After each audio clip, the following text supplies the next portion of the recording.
అందరికీ నమస్కారం. ఈరోజు మనం కాలభైరవ స్వామి వృత్తాంతం గురించి తెలుసుకుందాం. బ్రహ్మశ్రీ చాగంటి కోటేశ్వరరావు గారు చాలా అద్భుతంగా ఈ వీడియోలో ప్రసంగించారు. ఆ కాలభైరవ స్వామి పుట్టుకతో సంబంధించిన ఆసక్తికరమైన కథ శివపురాణం ద్వారా తెలుస్తుంది. రండి ఇప్పుడు శ్రీ చాగంటి గారి ప్రవచనం ద్వారా కాలభైరవ వృత్తాంతం గురించి విందాం. కాలభైరవుడి వృత్తాంతం గురించి కాశీఖండంలో ఎంత గొప్పగా చెప్తారంటే, మనిషి తట్టుకోలేని కష్టాలలో అత్యంత భయంకరమైనటువంటి కష్టం కారాగారవాసం. కారాగారవాసం అంతటి భయంకరమైన కష్టాన్ని ఎదుర్కోవలసి వచ్చినప్పుడు కూడా కాలభైరవ చరిత్ర చదివినా, కాలభైరవాష్టకం చదివినా, కాలభైరవోపాసనం చేసినా వాళ్ళు రక్షింపబడతారు అంటుంది శాస్త్రం. అంత అద్భుతమైనటువంటి మూర్తి ఆ కాలభైరవుడు. సాక్షాత్ పరమేశ్వరుడే కాలభైరవుడిగా ఆవిర్భవించాడు ఒకానొకప్పుడు.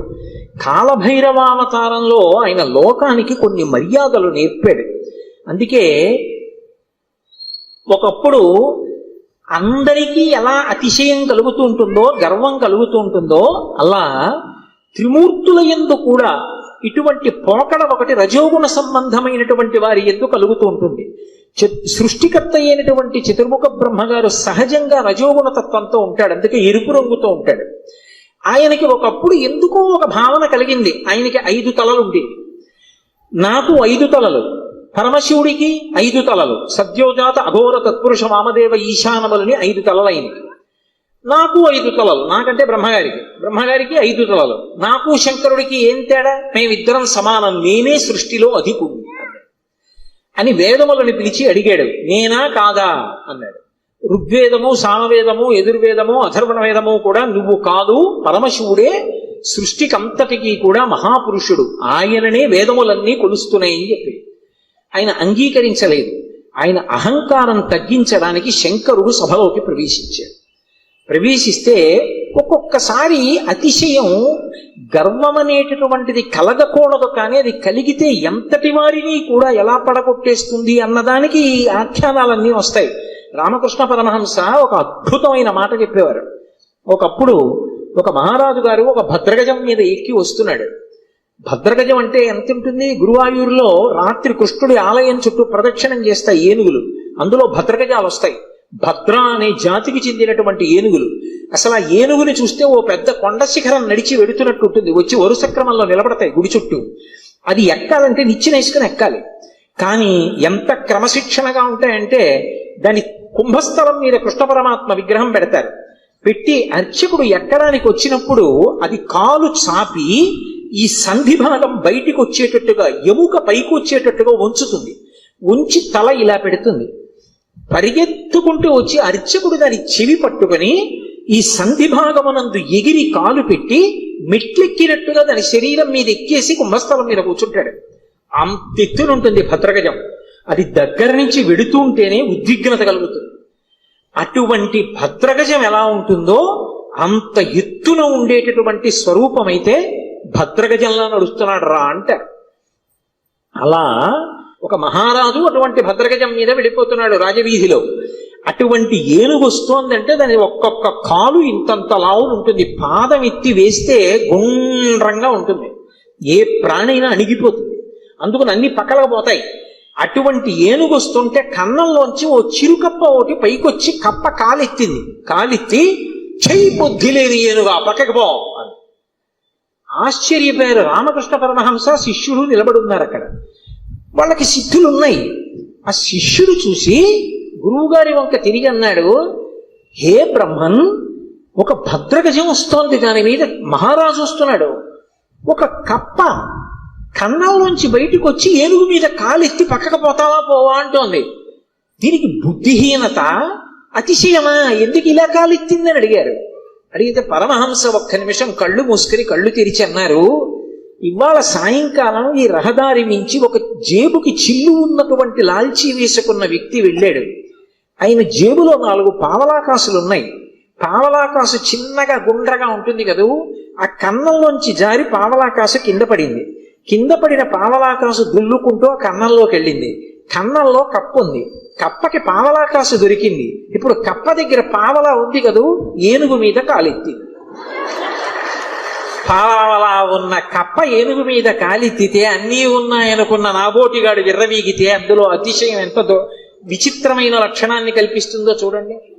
బ్రహ్మగారి అంతటి వాడికి ఒకప్పుడు ఈ ఆవేశం వచ్చింది. ఎందుకు అంటే తలల సంఖ్య లెక్క పెట్టాడు. నాకు 5 నీకు 5. ఇదే బ్రహ్మగారి కౌశికీ వృత్తాంతంలో పార్వతీదేవి దగ్గర అంత వినయంతో మాట్లాడాడు. ఒకనాడు నా నొసటి నుంచి పైకొచ్చావు, నాకు పుత్రసముడివి, నా కాళ్ళు పట్టుకు నమస్కరించు, ఆశీర్వదిస్తా అన్నాడు. శంకరుడు చూశాడు, ఓహో చాలా ఉద్ధతితో ఉన్నాడు, అహంకారంతో ఉన్నాడు. నాకు 5 తలలు, తనకు 5 తలలు అనుకుంటున్నాడు. కానీ నా 5 తలల వెనక ఒక తత్వం ఉంది. అది తూర్పుకి తిరిగి ఉన్నటువంటి తలని తత్పురుష ముఖం అంటారు, దక్షిణానికి ఉంటే అఘోర ముఖం అంటారు, పశ్చిమానికి ఉంటే సజ్జోజాతం అంటారు, ఉత్తరానికి ఉంటే వామదేవం అంటారు, పైకుంటే ఈశానం అంటారు. ఈ పంచభూతముల మీద మోక్షం మీద అధికారం కలిగి ఉంటాడు 5 ముఖాలతో. ఖట్మండూలో ఉంటుంది 5 తలలతో ఆ శివలింగం. నాతో సమానుడు అనుకుంటున్నాడు ఈ బ్రహ్మగారు. ఆయన బ్రహ్మమస్తకావళి నిబద్ధతే నమ శివాయ అని పేరు. ఈ సృష్టి అంతా కూడా కల్పాంతం అయిపోయినప్పుడు బ్రహ్మగారు పడిపోతాడు. పడిపోతే చూస్తాట శంకరుడు, అయ్యో పాపం మొట్టమొదట పుట్టాడు అందరికన్నా, వేదములు ఇచ్చి సృష్టి చెయ్యమన్నాను, ఈయన కూడా బొత్తిగా ఇలా శ్మశానంలో పడిపోతే ఏం బాగుంటుంది, ఈయనకు మంచి స్థానం ఇద్దామని చెప్పి ఆ బుర్రి తీసి ఓ తడపలో గుచ్చుకుని మెళ్ళో వేసుకుంటాడు. ఆయనకి చేతకాక కాదు, ఓ బంగారం గొలుసు చేయించి ఇచ్చేవాళ్ళు లేక కాదు, బ్రహ్మగారిని గౌరవించడానికి ఓ పుర్రేసుకున్నాడు. ఇలా ఎంతమంది బ్రహ్మలు విడిపోయారో ఆ పుర్రెల మాల పెద్ద మాల అయింది. పునుకల పేరు కంఠమున భూరి భుజంగము భూషణంబుగా అనయము భస్మధారణము ఎద్రి నివాసము మేరు విల్లుగా అనుగుగ దంతి జన్మమును హస్తమునందు కపాల చోళముల్ పడిబడిదల్తు శంకరు కృపావర రూపమును ఆశ్రయించదన్నంటారు. ఇప్పుడు అంతమంది బ్రహ్మల యొక్క పునుకలు ఆయన మెడలో హారంగా ఉంటాయి, అందుకేసుకుంటాడు పుర్రెలమాల. అరే ఈ బ్రహ్మకి అతిశయం కలిగిందని తనలోంచి ఒక ప్రాణిని ఉత్పన్నం చేశాడు. భృంగి యొక్క అంశ, భృంగి యొక్క అవతారం వచ్చినటువంటి వాడు. ఒక్కసారి పరమశివుని అంశతోటే భైరవుడు ఉత్పన్నమయ్యాడు. ఆ భైరవుడు ముమ్మూర్తుల పరమశివుడు ఎలాగే ఉంటాడో అలాగే ఉంటాడు. ఆయన వస్తూనే ఆ బ్రహ్మగారి యొక్క పైన ఉన్నటువంటి తలకాయని పెద్ద యుద్ధం చేయలేదు, ఇలా గిల్లేశాడంతే. లోకంలో చూడండి ఓ మాట అంటారు, అదే అలా గిల్లేస్తున్నాయట్రా అంటారు. అన్నిటికన్నా తేలిక ఏమిటంటే గిల్లేయడం. అలా వెళ్ళిపోతే ఇలా గిల్లేసాడు అనుకోండి, తీయిపోతుంది అంతే. అది బాగా బలం ఉన్నవాడు ఏం చేస్తాడు, గిల్లుతూ ఉంటాడు, గిల్లి గజ్జాలు ఎట్టుకుంటాడు అంటారు. అందుకే గిల్లేయడం అంటే అంత తేలిక. యువతల వాడికి బలం ఎక్కువ ఉంటే బలం తక్కువ ఉన్నవాడిని గిల్లేస్తాడు. అందుకే బ్రహ్మగారి 5వ తలకాయని కష్టపడి తొలగతోశాడం లేదు, గిల్లేశాడంటారు. శంకరాచార్యులు వారు సౌందర్యలహరిలో కూడా అలాగే రాశారు, అంత అందంగానూ రచన చేశారు. మృణాళీ మృద్వీనాం తమ భుజలతానాం చతసృణాం చతుర్భిః సౌందర్యం సరసిజ భవస్తౌతివదనైః నకేభ్యః సంత్రస్సన్ ప్రథమమథనాదందకరిపోః చతుర్ణాం శీర్షాణాం సమమభయ హస్తార్పణధియా అన్నారు. శంకరులకు శంకరులే చెల్లు. అహంకరించాడని కాలభైరవుడు ఓ తలకాయ గిల్లేశాడు. ఏమండి ఇప్పుడు నేను ఇలా పట్టుకుని ఇలా గిల్లేశాను అనుకోండి, ఆ మిగిలిన పువ్వు ఏమనుకుంటుంది, దాన్ని ఒకదాన్ని గిల్లేడు నా జోలికి రాడనుకుంటుందా? ఏమో ఇలా అన్నవాడు మళ్ళీ ఇలా అంటే అది ఉడికిపోతా మళ్ళీ వచ్చేస్తుందేమో చెయ్యని. ఇప్పుడు ఇలా అన్నవాడు మళ్ళీ ఇంకోటి ఇలా అంటే 3 ఉంటాయి ఇంకా. అందుకని ఆయన ఏం చేశాడంటేట, బ్రహ్మగారు ఒక తలకాయ గిల్లేయగానే ఇంకా 4 తలకాయలు మిగిలాయి. అమ్మవారి వంక చూశాట. అమ్మవారు 4 చేతులతో ఉంటుంది కదా, అమ్మా నేను తామర పువ్వులోంచి పుట్టాను, నీ చేతులు తామర పువ్వుల్లో ఉంటాయి కాబట్టి మన ఇద్దరికీ ఓ బంధుత్వం ఉంది. అమ్మా నా 4 తలకాయలు తామర పువ్వుల్లాంటి నీ చేతుల కింద పెడతాను, కాపాడమ్మా అని 4 తలకాయలు గబగబా పెట్టుకెళ్ళి అమ్మవారు 4 చేతుల కింద పెట్టేటప్పటికి మళ్ళీ గిల్లుదామని చూశాడు, పైన అమ్మవారి చెయ్యి ఉంది, నవ్వి ఊరుకున్నాడు. అలా అమ్మా నీ చేతులు పెట్టుండకపోతే బ్రహ్మగారి తలకాయలు ఉండేవో ఉండకపోవు, ఏమో గిల్లేసిన వాడు ఓటే గిల్లుతాడని నమ్మకం. కాబట్టి నకేభ్యః సంత్రస్సన్ గోటితో గిల్లేశాడంతే. కాలభైరవుడంతే అంతటి ప్రచండ శక్తి స్వరూపుడు. కాశీఖండంలో ఆయన గురించి ఒక అద్భుతమైనటువంటి విశేషం చెప్తారు. అజుండు తాను అధికుండుననుచు గర్వింప కరనఖాగ్రమునత చిరము త్రుంచి సాకారయగు బ్రహ్మహత్యతో చనుదేరి సర్వలోకంబులు సంచరించి వైకుంఠమునకేగి రమా వైకుంఠు లచ్చించ అమృతభిక్షాసనం అరగించి కాశికానగర కంఠోపదేశంబున పగలవైచకరంపు బ్రహ్మపులుక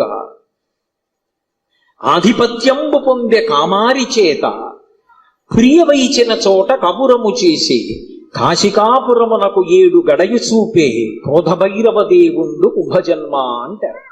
ఆయన బ్రహ్మగారి తలకై తుంపేశాడు. తుంపేస్తే ఆయన బ్రహ్మగారు బ్రహ్మహత్యాపాతకం వచ్చి, పరమశివుడికి బ్రహ్మహత్యాపాతకం ఉంటుందా? ఆయన విధికి నిషేధానికి అతీతుడు. కానీ లోకంలో శివుడే చేశాడు కదా, మేమెందుకు చెయ్యకూడదని రేపు పొద్దున్న తెలియక జనులు బ్రహ్మహత్యా దోషం చేస్తే కట్టి కుడిపేస్తుంది. అందుకని దాని పాపం ఎంత కఠినంగా ఉంటుందో చూపించడానికి తాను బ్రహ్మహత్యాపాతకం పోగొట్టుకోవడానికి చెయ్యవలసిన ప్రాయశ్చిత్తాన్ని చేసి చూపించాడు. ఆ తల వచ్చి అంటుకుంది పుర్రె. ఆ చేతికి అంటుకున్న పుర్రెతోటి కపాల భిక్ష అందరినీ భిక్షాటన చేస్తూ లోకములన్నీ తిరిగాడు. తిరిగి ఒక రోజున వైకుంఠానికి వెళ్ళాడు. అబ్బా, ఇటువంటి అతిథి ఎక్కడ దొరుకుతాడు? ఊరక రారు మహాత్ములు మా రథముల ఇండ్ల కడకు వచ్చుటెల్లన్ కారణము మంగళములకు మీరొచ్చుట శుభమాకు నిజము మహాత్మా అంటాడు నందుడు గొర్గుడు వస్తే దశమస్కంధంలో. అలా గబగబా పరిగెత్తుకొచ్చి లోపలికి పిలిచి శ్రీమన్నారాయణుడు లక్ష్మీదేవి కూర్చోపెట్టి ఆయనకి ఆతిథ్యం ఇచ్చారు.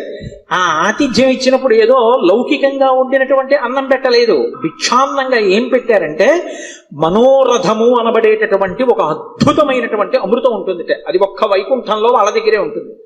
ఆ అమృత రసాన్ని పెట్టారు. పెడితే ఆ అమృత పాయసం ఆరగించి లక్ష్మీ విష్ణువుల చేత అర్చింపబడిన వాడై బయలుదేరాడు. అన్ని లోకాలు తిరిగి కాశీపట్టణానికి వచ్చాడు. కాశీపట్టణంలోకి ప్రవేశించగానే చేతికున్నటువంటి బ్రహ్మకపాలం ఊడి కింద పడి బద్దలైపోయింది. అంటే కాశీపట్టణం అంత గొప్ప పట్టణం. అందులోకి వెళ్ళగానే బ్రహ్మహత్య పోయింది. అప్పుడు ఆ లోపలికి వెళ్ళిన తర్వాత శంకరుడు బయలుదేరి వచ్చి ఈ కాశీపట్టణానికి అంతటికీ నిన్ను అధిపతిగా అభిషేకం చేస్తున్నానని కాలభైరవుణ్ణి కాశీపట్టణానికి పట్టాభిషిక్తుణ్ణి చేశాడు సంరక్షకుడుగా. ఆధిపత్యంబు పొందే కామారి చేత అంత అద్భుత రూపాన్ని పొందాడు. భైరవ అంటారు. భైరవ అంటే కుక్కకి భైరవ అని పేరు. ఎందుకంటే భయ్య నరుస్తుంది కాబట్టి, రవము అంటే శబ్దము, భయ్య నరిచి మీద పడుతుంది కాబట్టి భైరవ అంటే కుక్క. భైరవుడు వచ్చాడంటారు. కాదు, భైరవ అన్న మాటకు అర్థం ఏమిటంటే ఎవరిని చూస్తే హడిలిపోతామో, ఎవరిని చూస్తే భయం వేస్తుందో, ఎవరిని చూస్తే ఇక బుద్ధి పని చెయ్యదో అటువంటి భయంకరమైనటువంటి రూపంతో ఉండేటటువంటి వాడికి భైరవ అని పేరు. లోకంలో ఎవరైనా సరే బాగా పాపములు చేసి శరీరం విడిచిపెట్టేశారనుకోండి, ఈ లోకం విడిచిపెట్టి వెళ్ళిపోయేటప్పుట భైరవయాతన అని ఉంటుంది. ఆయన క్రోధ రూపంతో వెంటబడతాడు బెత్తం పట్టుకుని. ఆయన్ని చూసేటప్పటికి భయపడి చెమటలు కక్కుతూ పరిగెడతారు. పరిగెత్తి దాహార్తితో యమసదనం దగ్గర అగ్నిజ్వాలలతో ఉంటుంది తోరణం. ఆ తోరణం కింద నుంచి దూరుతాడు కాలిపోతూ. ఆ దోషం పోవాలి అంటే కాలభైరవ దర్శనం చేస్తారు. కాఠ్మండూలో కాశీపట్టణంలో కాలభైరవ దేవాలయాలు ఉన్నాయి. కాలభైరవ దర్శనం చేస్తే భైరవ దండన అని ఆయన వేస్తాడు. ఓ బెత్తం పెట్టి ఓసారి వీపు మీద కొడతారు ఇలాగా. అంటే అక్కడతో ఆ పాపాన్ని తీసేస్తాడు. ఆ చాలా అనుగ్రహమూర్తి. అలాగే కార్తీక మాసంలో వచ్చేటటువంటి పౌర్ణమి నాడు జ్వాలాతోరణం చేస్తారు. కొత్త గడ్డి తీసుకొచ్చి తోరణం కట్టి ఆ గడ్డి అంతా పెట్టి ఆవు నెయ్యి పోసి వెలిగిస్తారు. వెలిగించి పార్వతీ పరమేశ్వరులు పల్లకీలో వెడుతుంటే హరహర మహాదేవ శంభో శంకర అంటే భక్తులు కూడా పల్లకీతో వెళ్ళి మళ్ళీ వస్తూ ఉంటారు. ఎందుకు అలా వెళ్ళి వస్తూ ఉంటారు అంటే నరకలోకానికి వెళ్ళి అగ్నితోరణం కింద నుంచి దూరవలసినటువంటి అగత్యాన్ని తీసేసి ఇక్కడే అగ్నితోరణం కింద నీవు అక్కడ చూడక్కర్లేదురా, నేను నీకు అండ ఉంటాను, బెంగ పెట్టుకోకని ఆయన నడిచి ఆయన వెనక మనం నడిస్తే ఇంకా అక్కడ అగ్నితోరణం చూడక్కర్లేదు, తిన్నగా మంచి లోకాలకు వెళ్ళిపోతాడు. దానికోసం ఇక్కడ ఆయన అద్భుతమైనటువంటి జ్వాలాతోరణం చేస్తాడు. మనం చేస్తే అనుగ్రహాన్ని శంకరుడి ద్వారా పొందుతామని. అందుకని భైరవ అంటారు. శంకర భగవత్పాదులు కాలభైరవుని యొక్క వైభవం మీద ఒక అష్టకం చేశారు. దేవరాజ సేవ్యమాన భావనంగ్రి పంకజం వ్యాళ యజ్ఞ సూత్రం ఇందు శేఖరం కృపాకరం నారదాది యోగి బృంద వందితం దిగంబరం కాశికాపురాధినాథ కాల భైరవం భజే.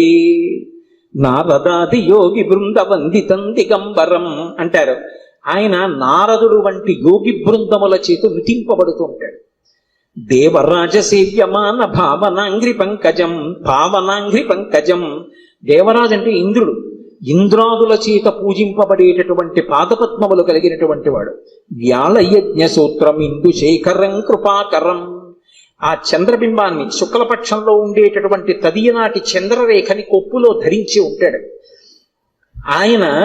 వ్యాళయజ్ఞ సూత్రం ఇందు శేఖరం కృపాకరం నారదాది యోగి బృందవందితం దిగంబరం. ఆయన దిక్కులన్నీ ఆయనకి అంబరములై ఉంటాయి.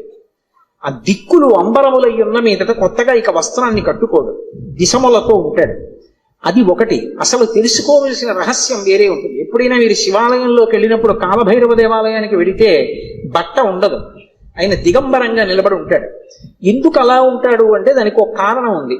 అంబరము దేనికి కట్టుకుంటారు అంటే, వస్త్రము కట్టుకున్నాడు అన్న మాటకి తాత్వికమైనటువంటి అర్థం ఏమిటి అంటే, లజ్జ పొంది ఉన్నారు, ఎవరు తనని చూసి సంతోషించాలో వాళ్ళు మాత్రమే సంతోషించాలి తప్ప అన్యులు తనని ఇంకొకలా చూడకుండా ఉండడానికి వస్త్రం కట్టుకుంటారు. సభాముఖంగా అంతకన్నా మాట్లాడకూడదు. బట్ట దేనికి కట్టుకుంటారు అంటే, ఏ పురుషుడు తనని ఎలా చూడాలో అలాగే చూడాలి. భర్త అయితే దాని అవసరం లేదు, భర్త కానివాడు ఇంకొకలా చూడ్డానికి వీల్లేదు. అంబరము ధరించి ఉంటారు. అంబరము భక్తికి సంకేతం. భక్తి అంబరమును కట్టుకుంటారు.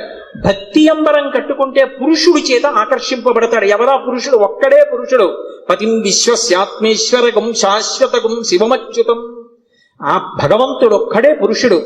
ఆధ్యాత్మిక సంప్రదాయంలో అందరం స్త్రీలమే. మనందరికీ పతి ఆయన. ఆయన కొరకు భక్తి అన్న బట్ట కట్టుకుంటాం. అసలు పరమేశ్వరుడు ఎవరి కోసం కట్టుకోవాలి? ఎవరి పట్ల భక్తితో ఉండాలి ఆయన ఎవరిని పొందాలైనా? ఆయన పొందడానికి ఇంకెవరు లేరు, అందరూ ఆయన్ని పొందుతారు. అందుకే ఆయన బట్ట కట్టుకోడంటే భక్తి అన్న నంబరం ఆయన కట్టుకోక్కర్లేదు. అందుకు దిగంబరుడు. ఆ దిగంబర అన్న మాటను అలా అర్థం చేసుకోవాలి. అందుకే యోగి సంప్రదాయంలో ఈ దిగంబర అన్న మాట మీకు కనపడుతూ ఉంటుంది. కాబట్టి నారదాది యోగి బృంద వందితం దిగంబరం కాశికాపురాదినాథ కాలభైరవం భజే. అటువంటి కాలభైరవుణ్ణి నేను భజిస్తున్నాను. భానుకోటి భాస్వరం భవాబ్ది తారకం ప్రభుం నీలకంఠమీప్సితార్థదాయకం త్రిలోచనం కాలకాలమంబుజక్షమక్షశూలమక్షరం కాశికాపురాదినాథ కాలభైరవం భజే. ఇప్పుడు నేను అష్టకం అంతా ఎక్కడ చెప్పను. భానుకోటి భాస్వరం, కోటి మంది సూర్యులు ఉదయిస్తే ఎలా ఉంటుందో ఆయన కాంతి అలా ఉంటుంది. భవాబ్ది తారకం ప్రభుం, సంసారం అనే సముద్రాన్ని దాటించేస్తాడు ఆయన పాదాలు పట్టుకుంటే. నీలకంఠమీప్సితార్థదాయకం త్రిలోచనం, నీలకంఠుడై హలాహల భక్షణం చేసినటువంటి శంకరుడై లోకములను అనుగ్రహించగలిగిన వాడై భక్తజనుల యొక్క ఈప్సితములను తీర్చగలిగిన వాడై ఉంటాడు. నీలకంఠమీప్సితార్థదాయకం త్రిలోచనం కాలకాలమంబుజక్షమక్షశూలమక్షరం, చేతిలో అక్షమాల పట్టుకుని జ్ఞానాన్ని ఇవ్వగలిగిన వాడై ఉంటాడు. అందుకే అక్షమాల అంటే ధ్యాన స్థితిని కటాక్షిస్తాడు. పుస్తకాలు చదవడం గొప్ప కాదు, ధ్యానం చేయగలిగి ఉండాలి. ఆ మనస్సు చెప్పినప్పుడు మాట వినాలి. పిలవగానే మనసు వెనక్కొచ్చి ఎవరిని చూడమంటున్నానో వాళ్ళని చూడాలి. రా చూడు పార్వతీ పరమేశ్వరుల పాదద్వంద్వాన్ని అనేటప్పటికీ అది గబగబా వచ్చి కూర్చుని చూడడం అలవాటు అవ్వాలి. మనసు ఎలా వినాలి అంటే, కుక్క మాట విన్నట్టుగా వినడం, ఎద్దు మాట విన్నట్టుగా వినడం మనసుకి రావాలి. కుక్క చూడండి అన్నాను అనుకోండి పరిగెత్తుకొస్తుంది, కుక్క పిలిస్తే వచ్చినట్టు. ఎద్దు చూడండి కొత్తగా గిత్తని బండికి కట్టారనుకోండి, బండి ఎత్తి పట్టి రైతు దా దా అంటే అది రాదు. బలవంతంగా తీసుకొచ్చి కాడి మెడ మీద పెట్టారనుకోండి తోసేస్తుంది, అటుపోతుంది ఇటుపోతుంది. 4 మాటలు అలవాటు చేసి కొట్టి దుక్కి దున్నించి చేశాడనుకోండి, ఆ తర్వాత రైతు ఇక ఎద్దు దగ్గరికి వెళ్ళడు. వచ్చి ఆ బండి కాడి పట్టుకుని ఇలా పైకి ఎత్తి పట్టుకుంటాడు. ఇలా ఎత్తి పట్టుకుని ఆ 2 కాడిలా సమానంగా వస్తుంది అంటాడు. 2 ఎద్దులు నిద్రపోతున్నవి లేచి ఒళ్ళు విరుచుకొచ్చి మెడ పెట్టేస్తాయి. పిలవలేదు ఆయన, ఏమి దా అని కూడా అనలేదు, అంటే చాలు 2 ఎద్దులు వచ్చాయి. అలా అన్నంత మాత్రం చేతనే ఎద్దులు వచ్చేస్తుంటే సాధన చేత మనసు వెనక్కి రావద్దు, రావాలి. అలా వచ్చేటట్టు చెయ్యగలిగిన వాడు, సాధనా బలాన్ని అనుగ్రహించగలిగిన వాడు కాలభైరవుడు. కాలస్వరూపంతో ఉంటాడు. అందుకే కాలకాలమంబుజక్షమక్షశూలమక్షరం కాశికాపురాధినాథ కాలభైరవం భజేత్. అందుకే కాలభైరవష్టానికి ఫలశ్రుతి చెప్తూ కాలభైరవాష్టకం పఠంతి ఏ మనోహరం జ్ఞానముక్తి సాధనం విచిత్ర పుణ్యవర్ధనం శోకమోహ దైన్యలోభ కోపతాపనాశనం తే ప్రయాంతి కాలభైరవంగ్రి సన్నిధిం ధ్రువం అంటారు.